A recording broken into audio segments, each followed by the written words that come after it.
financiarisation, la monétisation de tous les rapports sociaux, de toutes les strates de la société. L'argent, c'est un outil, c'est un moyen d'action. Quand on voit les écarts de salaire qu'il peut y avoir, bon, on a eu la question des retraites qui s'est posée. Alors le Grand Orient ne s'est pas exprimé sur les retraites, parce qu'on n'est pas un parti politique, on n'est pas un syndicat, on n'est pas un groupe de pression. Par contre, il faut qu'il y ait une juste redistribution pour que les gens vivent dignement. Dignement. C'est quand même pas... pour ça qu'on a une commission, d'ailleurs, au sein de notre obédience, qui travaille sur le revenu universel inconditionnel. Alors c'est un sujet qu'on traite depuis une trentaine d'années dans l'obédience. Mais c'est sûr que la tendance actuelle, elle est pour monétiser tout, financiariser. Enfin, l'argent est un critère de sélection et d'exclusion énormément, et qui s'amplifie. Parce que là, on voit bien les écarts entre ceux qui possèdent, entre guillemets, et même les classes moyennes aujourd'hui, et en dessous. Donc, nous, notre regard, c'est d'arriver à une meilleure redistribution pour que les gens vivent dignement. Alors après, je ne suis pas un spécialiste de l'économie, mais notre commission, justement, sur le revenu universel, travaille sur ce sujet-là. Donc, éventuellement, on pourra vous envoyer les documents qui sont édités chez nous et qui traitent de ce sujet-là. Mais c'est vrai que je suis un peu court pour vous répondre sur cette question-là. José ? Non, oui, juste les conclusions qui arrivent. Évidemment, on n'a pas fait le tour encore. C'est, tous les ans, nous travaillons sur ce sujet.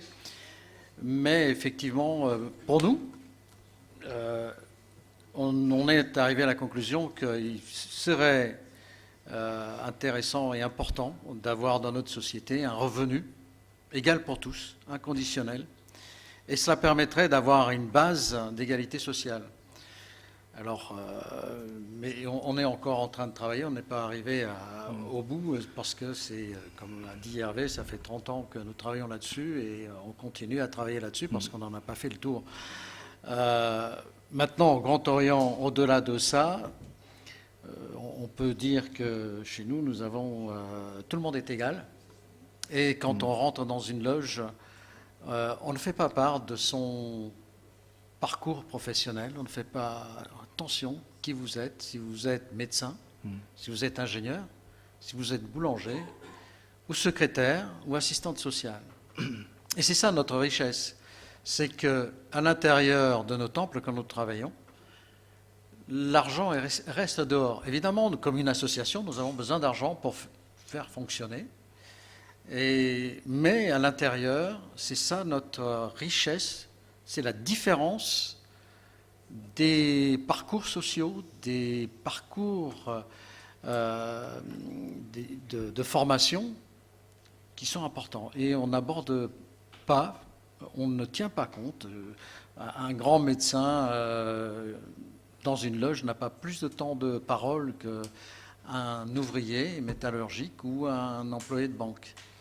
C'est l'égalité parfaite dans nos loges, dans nos travaux.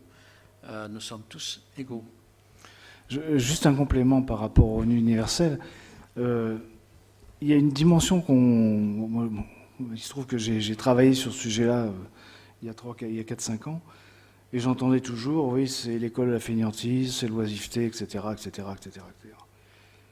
Alors que c'est faux, c'est complètement faux. Vous avez des pays où c'était, je pense en Inde par exemple, ça a été expérimenté dans un État en Inde.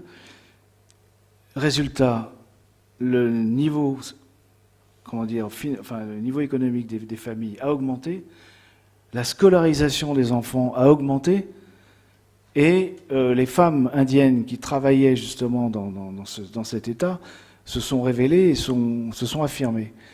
Donc, et c'était un revenu universel qui avait été mis, enfin comme nous on conçoit un peu. Et il y a une chose aussi qu'il faut prendre en compte, c'est que ça change les rapports sociaux dans l'entreprise. Parce qu'à partir du moment où vous avez un matelas, demain, la négociation avec l'employeur peut complètement changer. Vous pouvez négocier autrement votre salaire. Vous dites, écoutez, désolé, mais on voit les profits que vous faites, ça serait bien que ça se redistribue autrement. Alors, on va dire, putain, c'est un gaucho fini celui-là, mais bon. Mais de toute façon, s'il n'y a pas de redistribution, à un moment, on aura une explosion sociale, et l'explosion sociale, ça mène jamais rien de bon.